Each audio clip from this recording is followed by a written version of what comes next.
Hello and welcome to the podcast that has been watching a bit of the Winter Olympics and reckons it'd be quite good at the curling. It's the big man up top. It certainly is. Why do you think we'd be good at curling? Well, it's just one of those sports, isn't it, where you sort of watch it and after about 10 minutes you're like, I could do that. I love it. Oh, it's great, isn't it? Such a satisfying watch. Did you watch the Brits at the weekend? I saw the big incident with the Canadians and the Swedes. Oh, that was spicy. Who knew curling could get so feisty? Exactly, and we've been chatting with David Peake here on the UCB News team, who of course plays curling. He's very good at it. Very good, yeah. And getting the lowdown. We assume I've never seen him curl. Yeah, right. So he might not be good. All we can say is he does curling. Yeah. No idea if he's good or not. He's surely got to be better than you or I. But he's not Scottish, so can you be good at curling if you're not Scottish? I'm sure you can. But yeah, great. Welcome to today's episode, Joe. Are you excited? Very excited. Tom, hello. The only curling I do is in the gym. Thank you for asking. Very good. Very good. You've got your own camera. Yeah, producer Tom Cam is back. It's a slight upgrade, isn't it? Yeah. Let us know what you think. Last week we put a laptop right in front of it. This week we've decided to remove the laptop, and I hope it improves the camera angle. Literally put a camera on a box to lift it up. Yeah, we'll see. Today, how'd you stop bacon curling in a pan? How? Go on. Give it a broom. Hey. No, sorry, you take away the brooms. Yeah. How are you punching it? I've no idea what that... Like, how'd you stop curling, bacon curling? Yeah. And then you take away the little brooms. Anyway, today we're talking about the FA Cup, aren't we, Joe? We are, yes. Yes, the fourth round of the FA Cup happened this weekend. Yeah, and there was loads of drama involved, but we are also going to talk about using our words wisely, aren't we, Joe? There's been one or two people who found themselves in a little bit of hot water recently after some interesting interviews, so we're going to touch on that. We are indeed. Big chats, and we're going to be very careful with our words as we move into... Well, not like every week. No. Normally we're just very loose with our words, but this week we're going to be on our best behaviour, aren't we? Yes, absolutely, because your boss is possibly coming in later very on. Very much so, on my best behaviour. Should we start with a quiz, Joe? Let's do that. It's Bible Ballers. This is our quiz segment of the show every week. I am going to ask Ed a question related to a Bible baller who is a footballer who shares their first name of their Bible. No, they don't. They share. You'd think after nearly 2 years of doing this, we'd have gotten this right. Well, I've taken away the script. I used to write it out. Okay. But now it's in the mind. It's in the mind. Or not, as the case may be. Try again. A Bible baller is a footballer who shares their first name with a book of the Bible. That's all it is. And you're quizzing me this week? I am. Today it is FA Cup related. Great. Hit me. Manchester City have played Salford in the FA Cup 2 seasons in a row now. Of course, this weekend they won 2-0. Last year, you'll remember they won 8-0. I do remember. But which Bible baller scored a hat-trick in that game? Last year they won 8-0. Which Bible baller scored a hat-trick in that game? Yeah, that's a good one. I'm trying to think now of who was in the Man City team last year.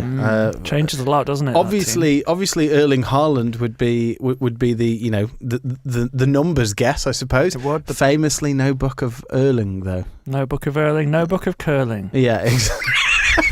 Curling Haaland, that's a feature. There's a feature. I'm gonna have to have some time to think about it, Joe. All right, then I'll give you the rest of the episode. Lovely. Right. Before we go into our football roundup this week, Joe, I'd like to talk to you about Todd Boehly. Oh, please do. This episode, we're going to touch on what crazy things people may or may not have said in interviews. He's not sold himself the Chelsea's stadium again, has he? Well, I don't really know. I can't possibly comment. But Todd Boehly was quoted as saying that he believes there should be a Premier League All-Star team very soon. He's talking specifically about things that the Premier League could learn from American sports. Now, this is definitely going to be an episode in and of itself at some point, isn't it? With the old World Cup coming. The Americanization of football. But I thought it was really interesting to look at, this idea of there being an All-Star game. Now, obviously, first of all, I want to say I categorically disagree. Same. Nobody wants to watch that. Boring. It would be really boring. essentially soccer aid, but with players that you actually genuinely don't want to get injured, and you know, it's just like what is the point of it? Or it would be a team full of players that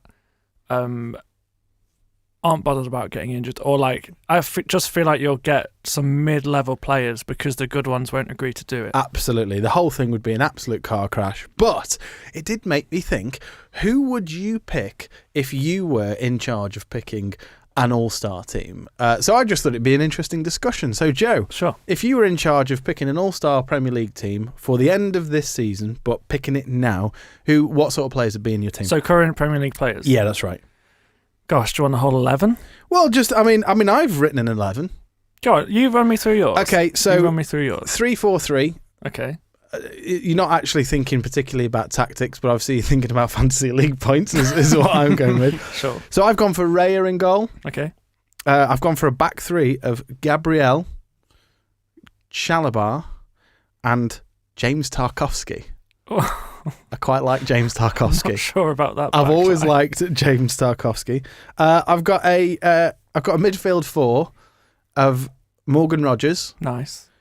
Declan Rice, Szoboszlai, Thank you. and Antoine Semenyo. Nice, yeah.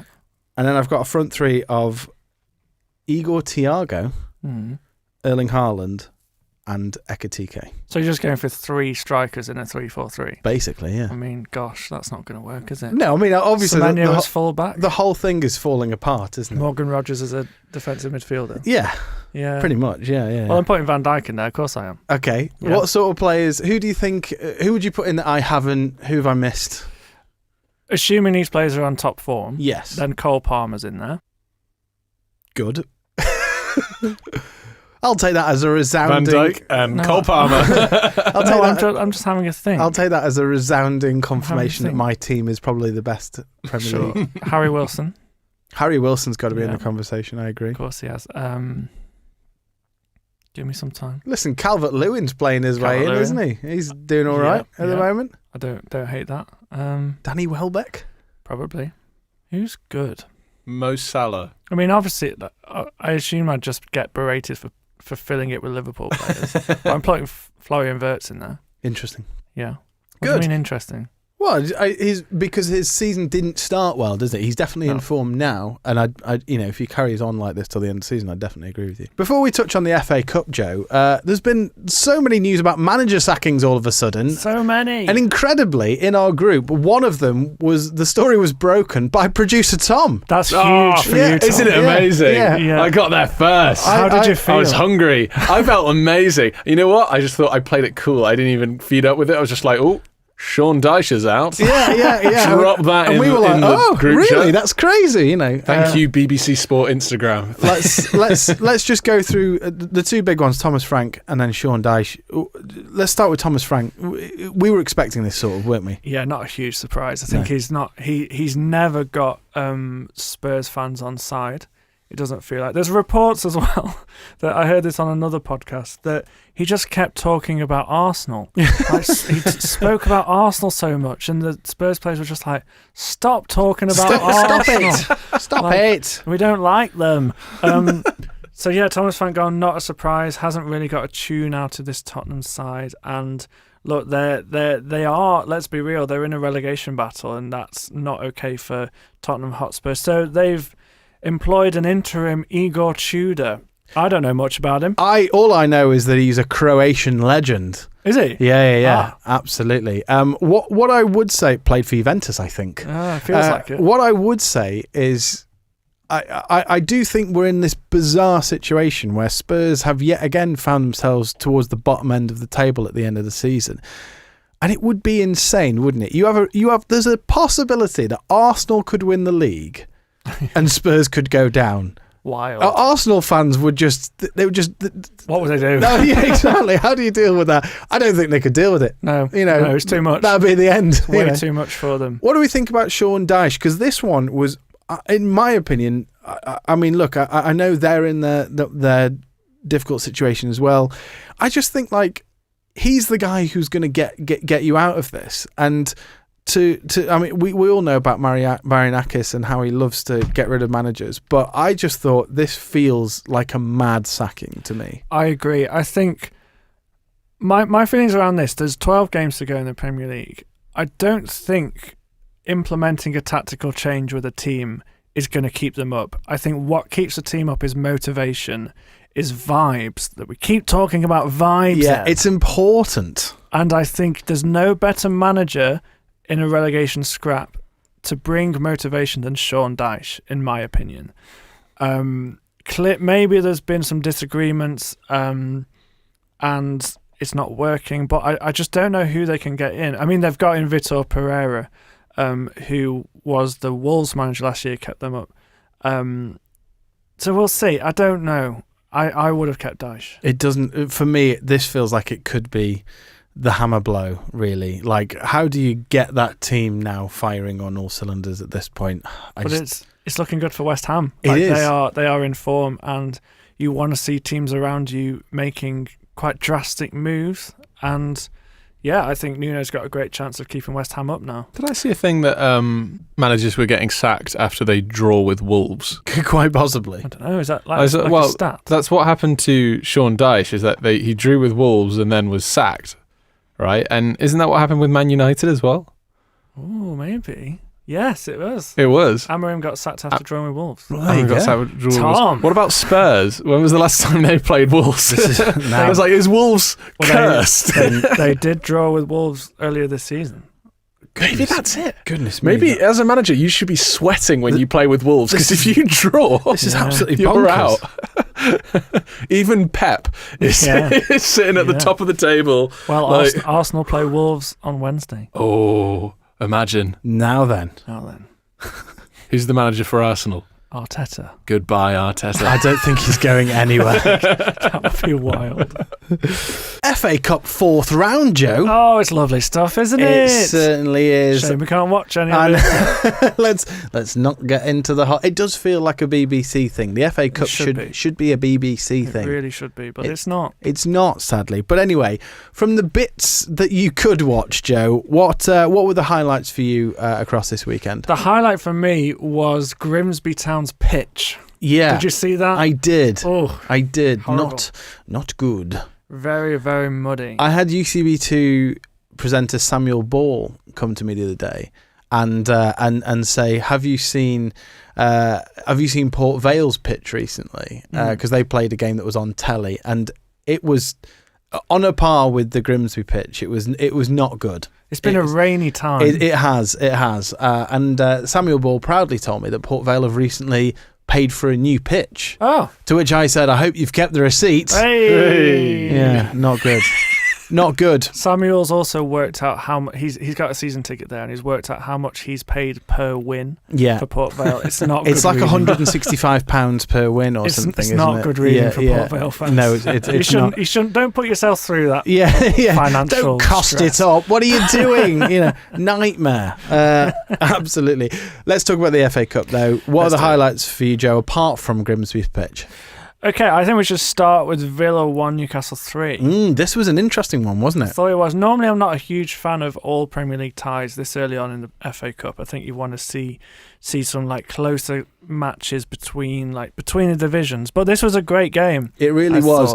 And actually, it's for me, it's right in the sweet spot of the kind of all Premier League tie you do want to see, because you can tell, Villa and Newcastle are in that space where actually a good FA Cup run is really beneficial to both of them. So they're going to put out a full strength side. Whereas, if it was if it was a City versus Arsenal situation, you can tell they'd be ringing in the changes, all of that sort of stuff. And I actually, think that's particularly true for Newcastle as well, who are having quite a mediocre season, aren't they? So you're wanting to see Eddie Howe put a strong team up and for them to perform well, because let's be realistic, the FA Cup is probably the only trophy they can compete for now, right? So Villa take the lead in this one, didn't they? Yeah, in quite controversial circumstances. More on VAR in a bit. Yeah, it was a weekend of VAR / non-VAR controversies. Yeah, but Tammy Abraham getting his first goal for Villa. Quite a nice finish as well. Lovely. For them. But I feel like this Newcastle performance was a very good away performance, and a lot of that was down to Sandro Tonali, who got his first 2 goals of the season for Newcastle. But this game turned on an absolute moment of madness. Yeah, which sort of... so it reminded me of Fabian Barthez in his prime for Manchester United. Very Barthez. So the goalkeeper, Marco Bizot, is it Bizot? Bizot. Okay. Do you remember there was that interview, I think it was the first weekend of the season, I've missed this. where Emi Martinez didn't play for Villa because he was linked with a move to Manchester United. So Unai Emery got interviewed straight after the game, or maybe it was before the game, I think. And the reporter was like, "Oh, what are these stories about Emi Martinez?" And all Unai Emery did was reply with, "Marco Bizot." Marco Bizot. Well, very much Marco Bizot was the talking point. So the ball's sort of, Newcastle looking to break, and he's out of his goal by some distance. I don't know whether it's a good starting position or not, but he's decided to come and engage, hasn't he, to try and clear the ball, what must have been 45 yards away from his own goal, has completely mistimed it and has just absolutely hacked down the Villa player. Immediate red card, wasn't it? Yeah, it's a stonewall red card. It's one of those, if you're watching on the TV, you're like, oh, there's no danger, and then suddenly you just see the keeper for some reason appear into, you're like, he definitely shouldn't be there, hacks the player down. And there was some chat about, well, was it really a denial of a goal scoring? I don't care, that's a red card all day anyway. If it's not dogso, as they call it, it's serious foul play. He's done something. It was it was a sort of a Schumacher incident. It was insane. So obviously at this point Villa find themselves going down to 10 men, having to bring Martinez on and take off an outfield player, and Newcastle just, listen, fair play. They took the game to Villa and made use of that man advantage. They did, and it was a really important half for Newcastle, that, because they're like we've said, their season kind of hinges on this FA Cup run, I think, for Eddie Howe. He'll want to follow up that trophy win last year with another one, because I think he's still kind of riding on the goodwill of that. But yeah, Newcastle just turned the screw. Tonali, a couple of great goals, and great performance from them. VAR was a big talking point in this one, wasn't it? Like, obviously there was the Abraham goal, but there was a few other incidents in this one. Really bizarre moment where Luca Digne very much handballs in the box, and Newcastle get given a free kick, and it's annoying that that's happened. Yeah, because it's an argument for VAR, and I think a lot of football fans will probably say they don't like VAR. But this was a terrible decision. Let's be clear. This was a clear handball, a good few metres into the penalty area.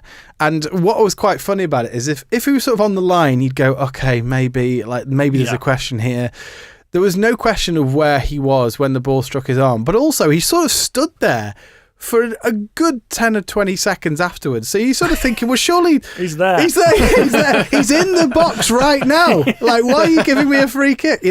So, I mean, there were numerous incidents and all of them seemed to go against Newcastle, didn't they? Yeah. And it sort of, I don't know, it felt like a bit of a throwback maybe when one team is just blatantly, had a win or a draw ripped away from them by poor refereeing decisions. But yeah, it did make us pine for VAR. Do you think it's a situation where, because it's quite hard, I'd imagine it's quite hard for officials to, week in, week out, you've got VAR kind of behind you. Suddenly, there's 2 weekends of the year where you don't have it, and you're having to referee the game like you used to, which, look, they used to do week in, week out, and they'd make decisions. It almost feels like in this game, the officials didn't make the decision because they thought, in a normal Premier League game, it's okay if I don't call that. 100%. I think that this reminds me of how I recently bought a new car, Joe, and it was an automatic. Ooh. And I've spent my entire life driving a manual. Let me tell you, when you get used to it,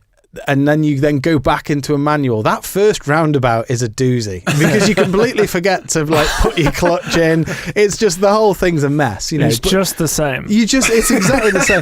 You get used to your surroundings, don't you? And that's if you get used to working in a particular way, working with new technology, you learn to rely on it. And I think that the second that is it must be hard. But that said, still some terrible decisions. Very much in the box. In there. Let's move on to Birmingham versus Leeds. Leeds getting through in this one just about by beating Birmingham on penalties, but it was 1-1 after extra time. 1-1 after extra time. An absolutely cracking game, this one. Really good. Last minute equaliser as well from Birmingham. I think you look at this game, this is the game you want to watch. Yeah. This is the Championship team doing quite well, the Premier League team who are playing well but are at the lower end of the table struggling. It's just got kind of upset written all over it. High energy as well. Very high energy. End to end. Intense. I've been to Birmingham a couple of times since the American takeover. I've been sold by the money. Yeah. And it's a great atmosphere there. Tom Brady. And let's be fair, before Tom Brady came in, Birmingham was a dour atmosphere. It wasn't a nice place to go and watch football. But he's turned things around.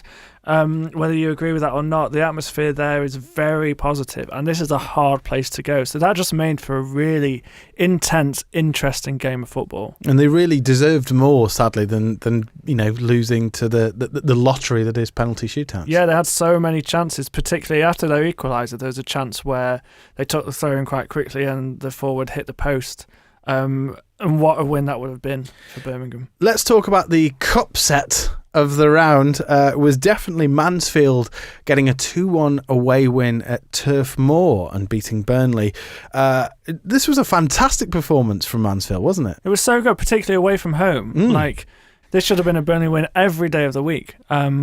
But Mansfield it was a comeback as well, which I think makes this even more impressive. You go a goal down to a Premier League team in this situation and you just automatically think, oh, that's it. I think so. When I watched this back, one thing that did bring me a little bit of joy, Joe, a little bit of Schadenfreude, maybe, was seeing Josh Laurent score for Burnley. Former Stoke captain. Sure. I knew it would have some sort of Stoke. Of course. He scored for Burnley and then very much gave the Mansfield fans some stick. I can't quite make out what he was saying, but the vibe was, we're putting you in your place. Early goal. There we go. He said all of that? All of that with his body language. Wow. So I did kind of enjoy the fact that Mansfield went on to win this one. Is that bad of me? No, I don't think so. I think we all root for the underdog. Yeah, of course we do. Great goals as well from Mansfield, particularly that winner, that free kick. Szoboszlai-esque. Szoboszlai-esque, straight from Pro Evolution Soccer 5. One of the greats. Lovely finish. Scott Parker, though, rotating a lot. It feels like this is a bit of an easy opportunity to again get that feel good factor back at Turf Moor with a bit of a cup run, and he's sort of thrown it away a little bit. Burnley fans just want a bit of joy, a bit of something to hold on to, and you look at this fixture as a chance to get a win. And they had a brilliant performance midweek away at Palace. Because of midweek games we don't necessarily get to cover that, but shout out for that performance because it was a brilliant comeback for them. So this was a chance to gather a bit of momentum. I fully believe that a good performance in the cup can spur you on in the league, and this was a chance to do that. And he just rotated quite a lot, and I'd imagine he regrets doing that. Can we talk about my team, Joe? Yeah, go on then. Yes. Here we go. So, the floor is yours. What happened? Very, very genuinely, one of the more interesting ties of the weekend was Stoke at home to Fulham, Premier League Fulham. Now, Stoke haven't beaten a team in a division above them since Stanley Matthews was playing for Stoke. Wow. Which was and it was 1962, I believe, the last time we knocked out an opponent from a league above us. So I texted you, didn't I, Joe? After after the first half, and I said something like, "Beating a Prem team, Joe, we're beating a Premier League team." Yeah, huge. And then, sure enough, Stoke ended up losing 2-1. It's disappointing. They gave it a good go. They gave it a really good go. Played really well, and even after Fulham got their equaliser, which was very well taken, Stoke were the team that looked like they were going to nick a winner. They looked more dominant, put the pressure on. Real sort of shame at the end for the young Stoke goalkeeper Tommy Simpkin, who has come in since Victor Johansson has been injured and has played really, really well. Very much everybody saying, oh no, he's too young, and he's done outstandingly well between the sticks for Stoke. He had a great game in this one, made 3 or 4 really top class saves, and then with 5 minutes to go, trying to play out from the back, Joe. Oh, come on. And he just sort of rolled the ball, a bit of a hospital pass into midfield, and Reed picks the ball up and absolutely buries it straight into the bottom corner. And you just sort of felt for him because you don't want to say he lost us the game, but he pretty much but did. he lost us the Fulham's game. one of those fixtures that they're actually probably better than you think they are. Like you see Fulham at home as a Stoke fan and you think, oh, tasty, like we could get something here. But they're a very good team. They were fantastic.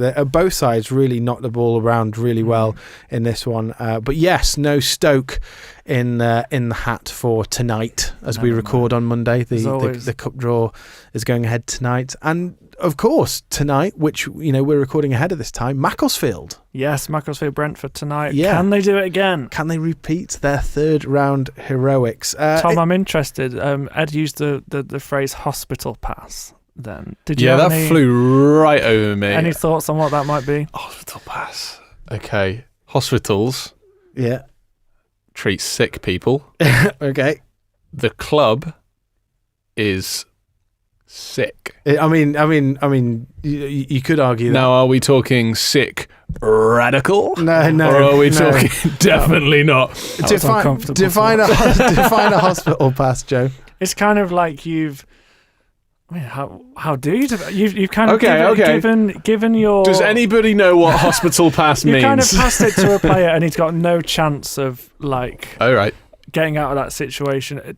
Does it imply that they're going to hospital? Or? I think there's an implication there, yeah. So it's when you pass to somebody, but you've left the ball a bit too far away from them and a bit too close to an on-rushing other player. Okay. You've made it a 50-50 instead of just a simple pass to your teammate. And so often what then happens is you can get injuries from hospital passes, I think. Because they'll clash.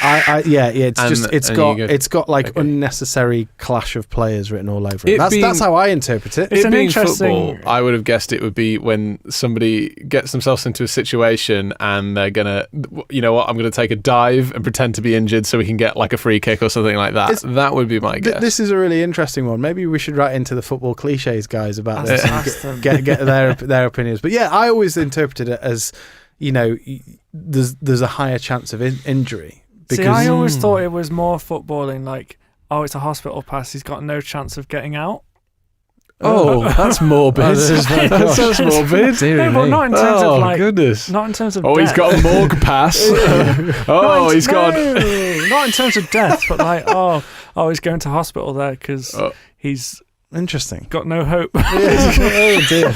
I don't know what it is. Get in touch. What's a hospital pass? What is a hospital pass? How do you define it? There's been interesting other things elsewhere in football, hasn't there, away from the FA Cup this weekend? There is the much spoken about Scottish title race. An absolute drama fest north of the border, isn't it? It's been a really significant week. Obviously, Hearts have been top for quite a while. There's been a lot of turmoil at both Celtic and Rangers, but there's signs that both clubs are starting to get their act together. Martin O'Neill is back with his second spell of the season at Celtic. They've also made a lovely little signing. Have you seen who they've signed this week? No. Alex Oxlade-Chamberlain. Now then, there's vibes. Such a vibe signing, and he actually got a last-minute winner in a midweek game last week. They also got another last-minute winner this weekend. So 2 last-minute winners in the space of a week for Celtic, bringing good vibes to Glasgow, the green half of Glasgow, of course. Rangers also beating Hearts at the weekend, so it's got a lot tighter than it's been.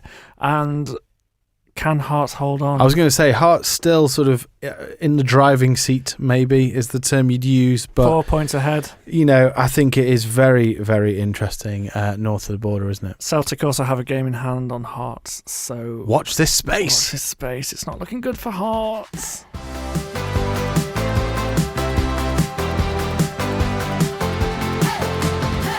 So, Joe, what we wanted to talk about today was this idea of our words getting us into trouble, our words getting us into hot water, so to speak, and how we can and should, as Christians, be careful with the words we say. So a few people got into trouble a little bit in this last week or so, didn't they? It's been an eventful week in the world of media broadcasting, I would say.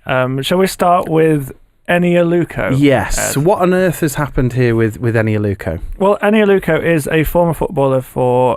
She was an England international. She got many caps, which she has spoken herself about. 105, I believe. 105 of them. And she's got a bit of a history over the last couple of years of kind of being outspoken about the place of female pundits within football. And this kind of reared its head again last week on a podcast where she was kind of disappointed that she didn't get the call up to be a pundit for the last Euros final, didn't she?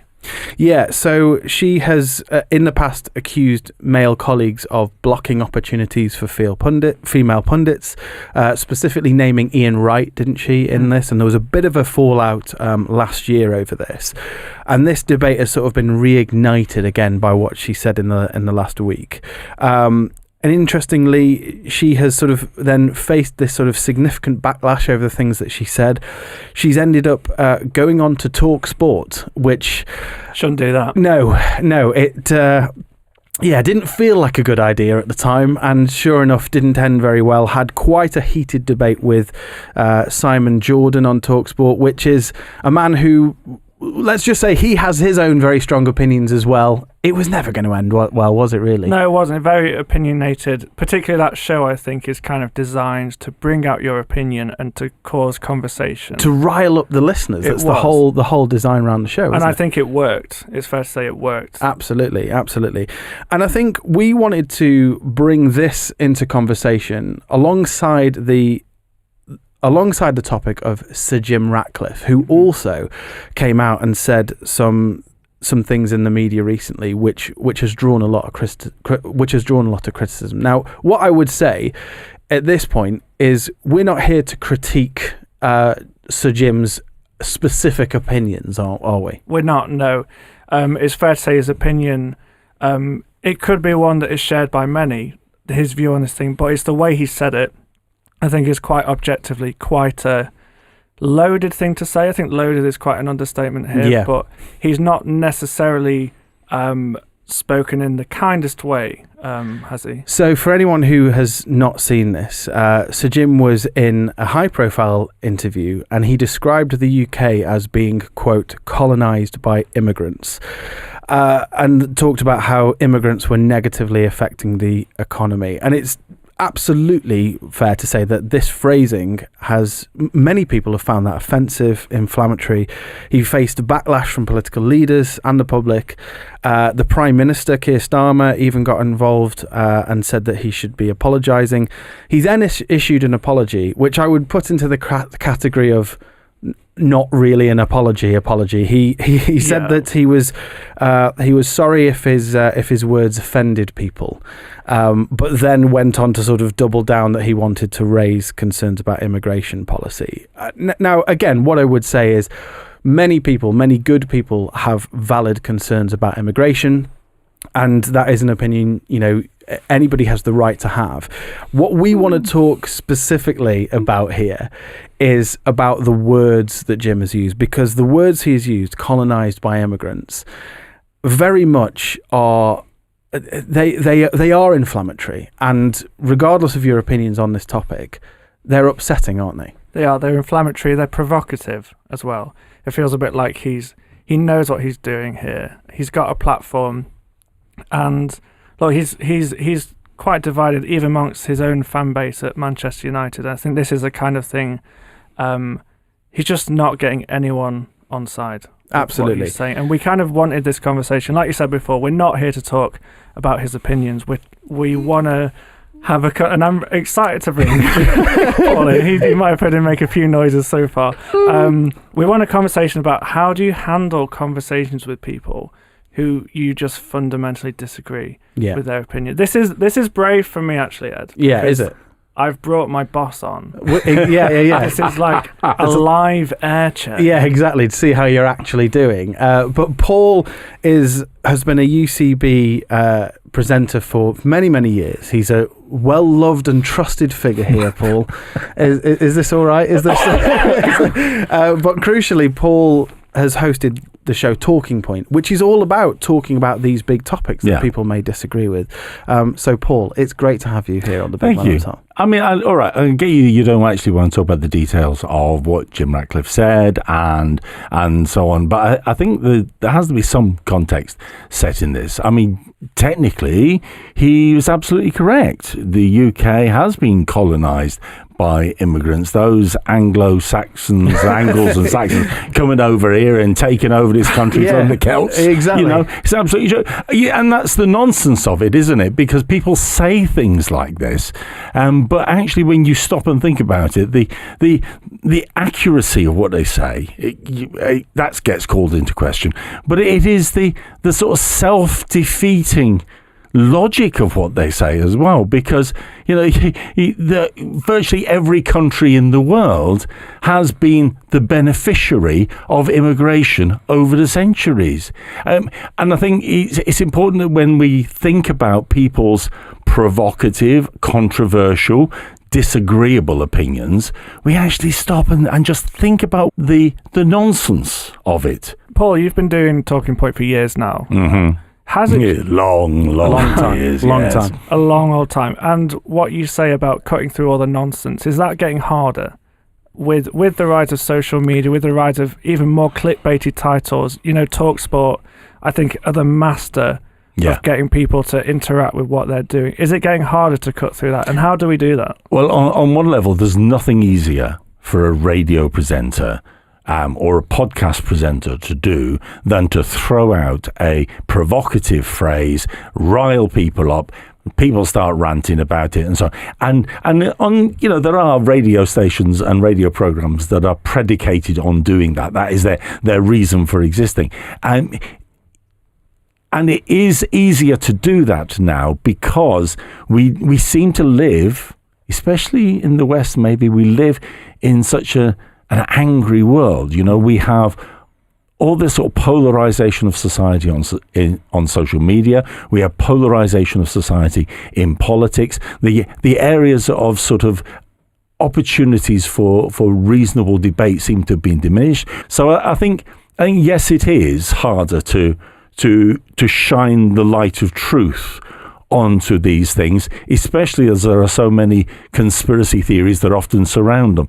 But that has to be our responsibility, that we are willing to consider the impact on others. So that if you said something provocative, whether I agree with you or not on it, if you said something provocative, something that maybe could cause people to not even take offense, but to just feel that they were the target of your words, my responsibility as a radio presenter is actually to push back on that.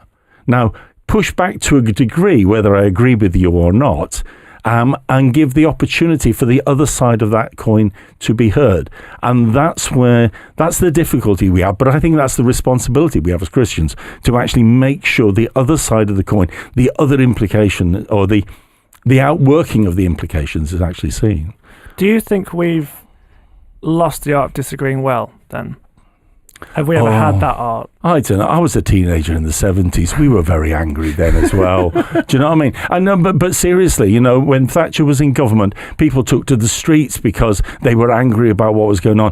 I think, and certainly something like, again, going back to my youth, the miners' strike, it polarized communities, it polarized families, and some of those families, some of those communities still haven't recovered all the years on where we are now. I think there is intrinsically in human nature, there is a conviction that we are right. And if we feel something really strongly, we will look for things to justify why we feel the way we do, why we believe the way we do. That's why it's so dangerous to pull verses out of the Bible just out of context, because if you give me 10 minutes, I can just about justify anything from the Bible, providing you're happy for me to pull the bits out of context, but that's what we do. We feel that we are right, and we gather people around us who agree with us. We get into that sort of echo chamber. And why do we care about what other people think?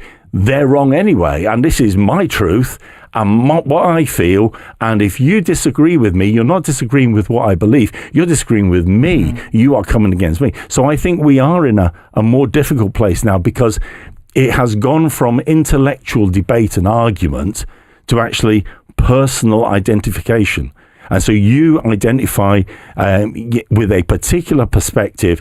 If I disagree with that, then very often I find myself cancelled by a figurative you, not you, obviously, because you are a more balanced and open-minded person. Thank you very much. One of the things I would definitely say is the Bible speaks an awful lot about how speech matters, about how words matter. And I think with all of these conversations that we have, we look to the Bible to... We just pull verses out of context, Paul. That's exactly... That's the way to do it. That's exactly what we do. Use AI to search for it. Yes, that's good. Absolutely.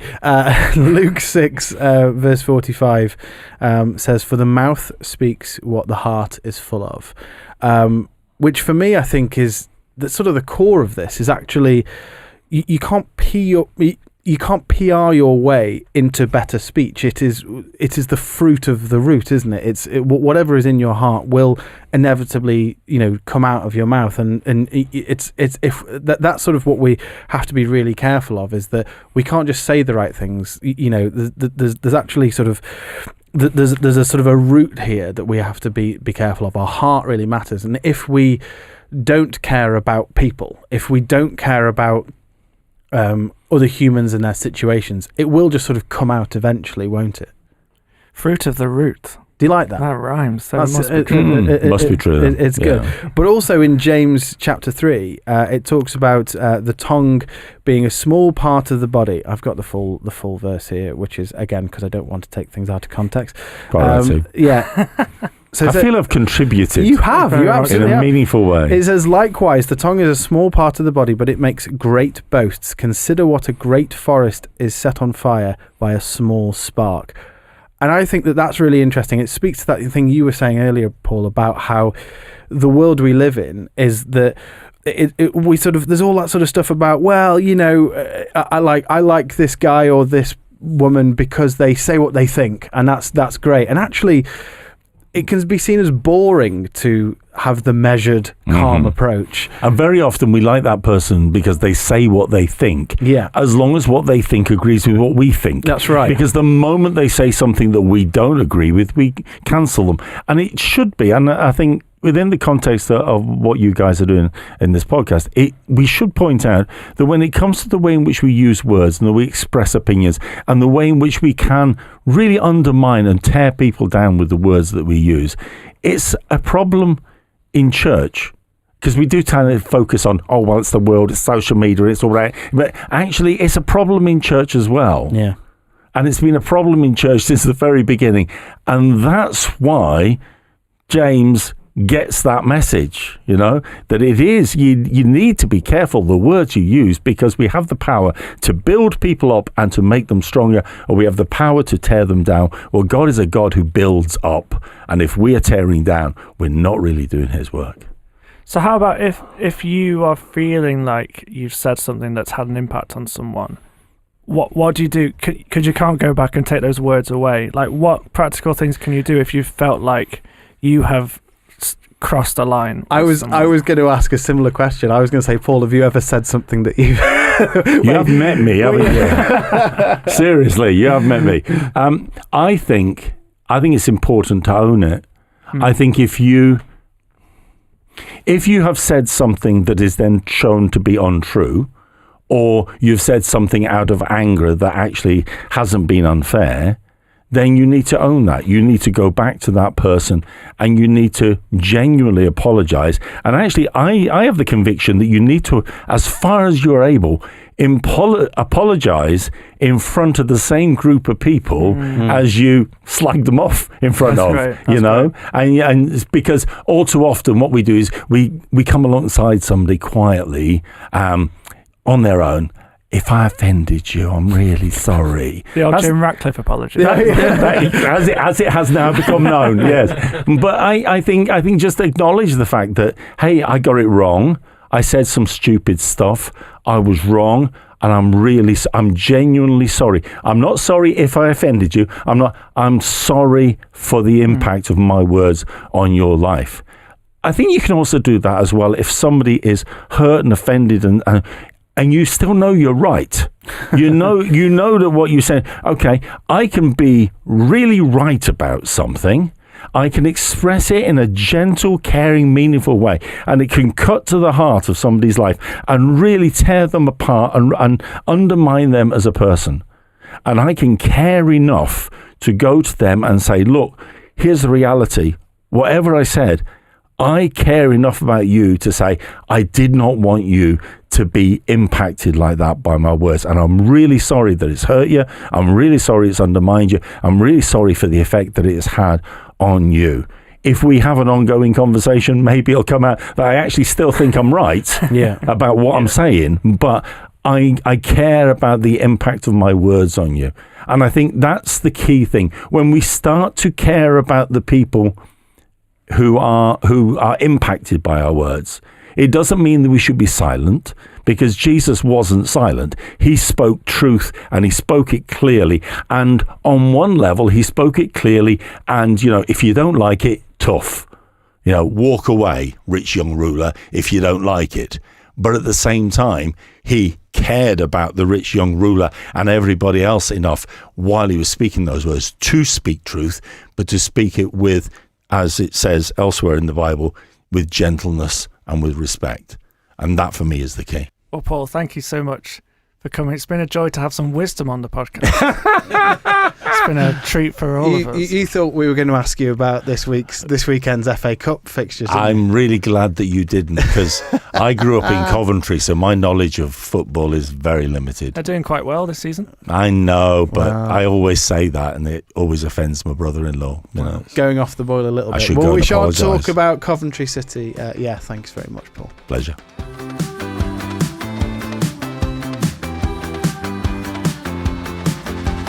So, Ed, I've given you long enough after all of that chat. Yes. Are you ready to answer this week's Bible Ballers question?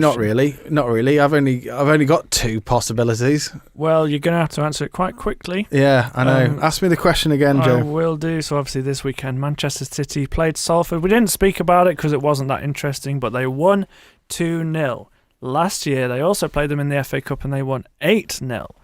But who, I would like to know, scored a hat-trick in that game? So I can only think of two players that I think were in Man City's squad last year that are Bible ballers. Okay. One is John Stones.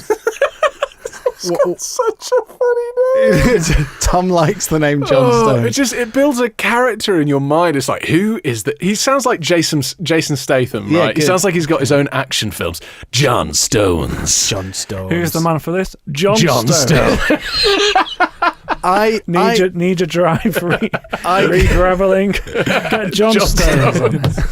I can't see a world where John Stones has scored a hat trick.